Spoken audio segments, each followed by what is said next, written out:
Birshut Rabbanim, with the permission of the rabbis. I really have many options today about what to talk. Today is Shabbat Agadol. It's the big Shabbat before Pesach. And it is called Shabbat Agadol because the rabbis used to give a long sermon. Ready?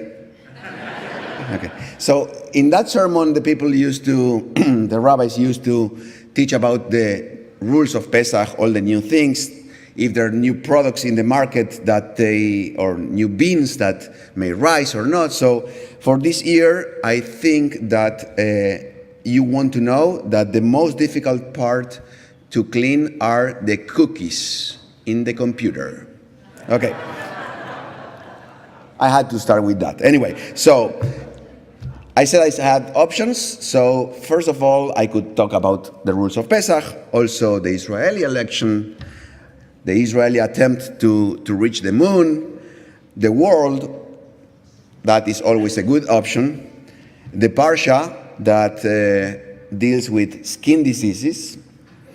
So I went to the easiest one, the Parsha. Everyone runs away when it is about skin diseases, and I particularly like it. It is always challenging, and I like that. Maybe because the skin is the biggest organ of the body, or maybe because I need to look for a different psychologist.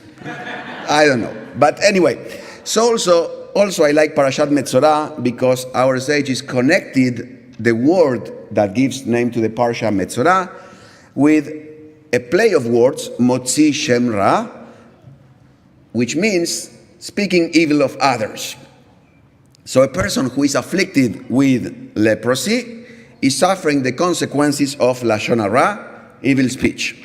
And our best example in the Torah is very good, Miriam. She spoke badly about Moses, and she was punished with leprosy. You know that, yes? I guess most of you heard about that story. So until now, I haven't taught you anything new.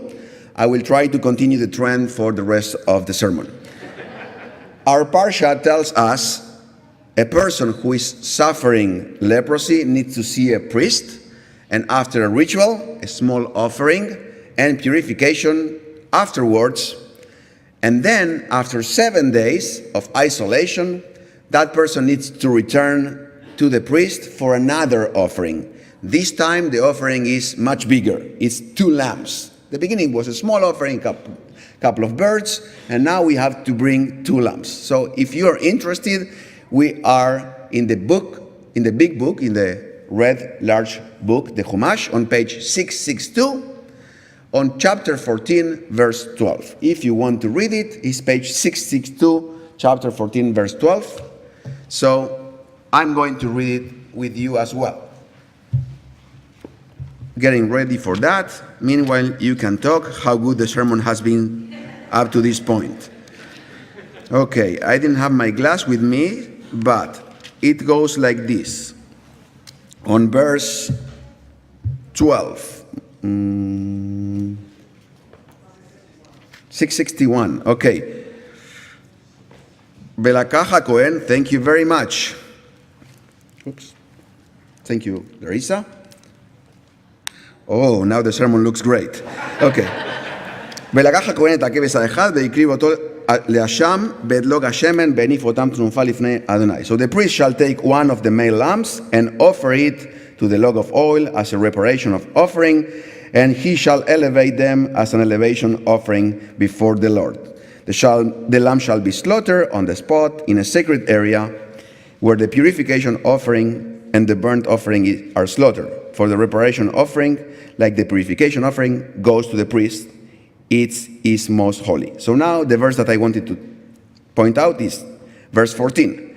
The priest shall take some of the blood of the reparation offering, and the priest shall put it on the ridge of the right ear of him who is being purified, on the thumb of the right hand, and on the big toe of his right foot. That really surprises me, A person is recovering from leprosy, supposedly after speaking evil of others, and the priest purifies that person and sprinkles some blood on the ear lobe, on the thumb of the hand, and on the thumb of the foot. Wouldn't it be more logic to do it on the mouth? That person used the mouth to speak evil. Now, after 7 days, maybe the person knows better how to use words. Or maybe put some blood on the heart. That person was not compassionate enough when spoke Lashon Hara. Maybe the heart is more appropriate than the thumbs and the ear lobe. The heart is the place for teshuvah. Maybe it would have been more logic to do it on the head. So the person better thinks next time before speaking evil. But the Torah chooses the thumbs and the ear lobe. Well, why? Why there and not, for example, in the kishkesh? Why these 3 places? One explanation is to think that the person was treated from head to foot. So everything is covered from here all the way down. Nice, but I think that if that was the explanation, that does not explain the ear lobe and not the top of the head. You will think top to bottom. So I would like to suggest another explanation. And the only place where the blood is sprinkled in these 3 places, thumbs and ear lobe, is when Moses anoints the priest to start their function. In Parashat Tzav, page 623, if you join me in reading, on chapter 8, 23, after the last shalshelet in the Torah, bottom of the page, Vaishchat 23, and it was slaughtered. Moses took some of its blood and put it on the ridge of Aaron's right ear, and on the thumb of his right hand, and on the big toe of his right foot. So Moses slaughters the ram and put the blood on Aaron's ear and thumb. Nowhere else this action of using the ear lobe and the thumbs appear in the Torah. Just the leper and the priest. And I think the common side between both is the leper moves from impurity to purity, and the priest moves from being a mundane person, a regular person, to a holy task. That's maybe the common side between these 2 things. But this still doesn't explain why the toe, the thumbs, and the ear lobe, right?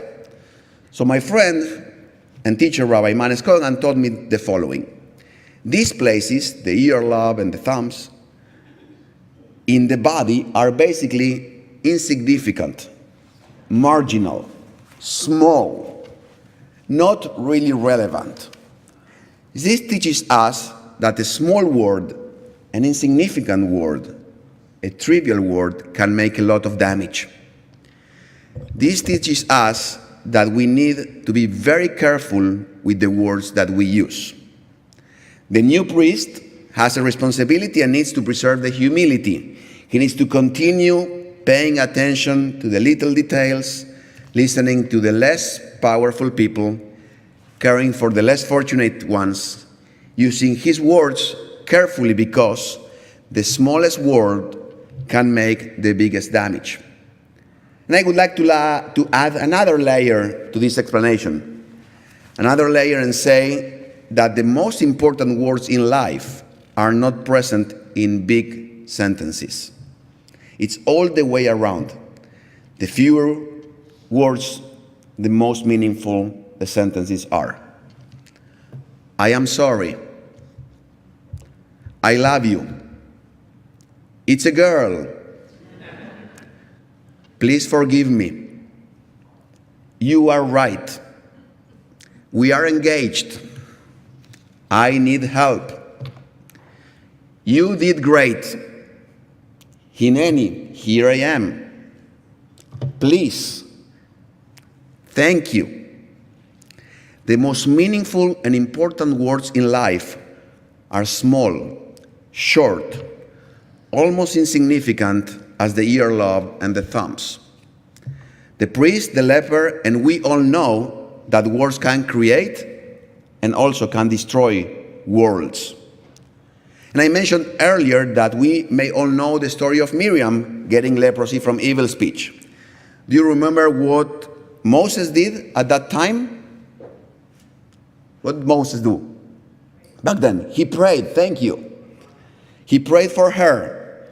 5 words, the shortest prayer ever. El na refa na la. Please, God, please heal her. Excuse me. Let's use few words. Let's use them for good. Let's be short and sweet. In this Shabbat Gadol, let's remember how little we are and how many worlds we can create with few simple words. Shabbat Shalom.